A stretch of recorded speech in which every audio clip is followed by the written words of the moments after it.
In the frosty fields of Melton Mowbray, the British Army is engaging in a familiar operation, moving these horses back down to London after their Christmas break. There's more than 100 of them. Lance Corporal Pocock is a vet. Right now the horses, we're going to identify them, give them a quick check to make sure there's no injuries. We're going to do a walk-up trot-up with them to make sure they're lame and fit to travel, and then they'll travel to London.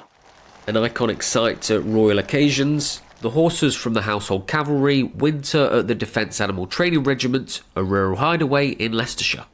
Kieran is a trooper in the cavalry. We have some horses that are far easier to load than others, and yeah, it can be challenging with a lot of moving parts. But I'm pleased to say that it seems to be coming together quite well today.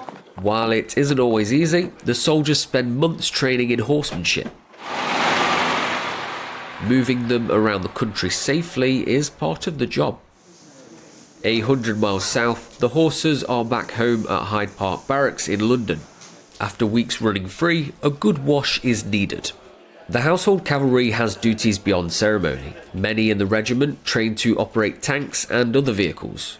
But first and foremost, caring for horses like Otto here is the priority for Charles and other troopers. When I joined, I thought it would just be like tanks and stuff, but then I got introduced to the horses, and at first, like most people, I was hesitant, but then I realised that it's great fun. Next, a haircut, then some new shoes are in order. Chris is a farrier. Their job as a military working horse is to escort the sovereign, and sometimes that is on a hard surface, so on the roads, and to enable them to be able to carry out that job as a working animal, we need to apply steel shoes. 2022 was a very busy year for the Cav because of the Jubilee and the Queen's funeral. With the King's coronation in May, on top of regular duties, this year is likely to be just as demanding. Corporal Major Daniel Evans. This year, and not only this year, but the last 12 months as well, has been one of the busiest we will ever see. There's a lot of ceremonial commitments that are happening, foreseen and unforeseen.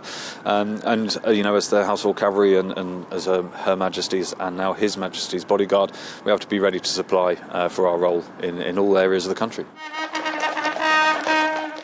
While a winter rest is always welcome, it doesn't take long before routine kicks back in. Will Hollis for GB News.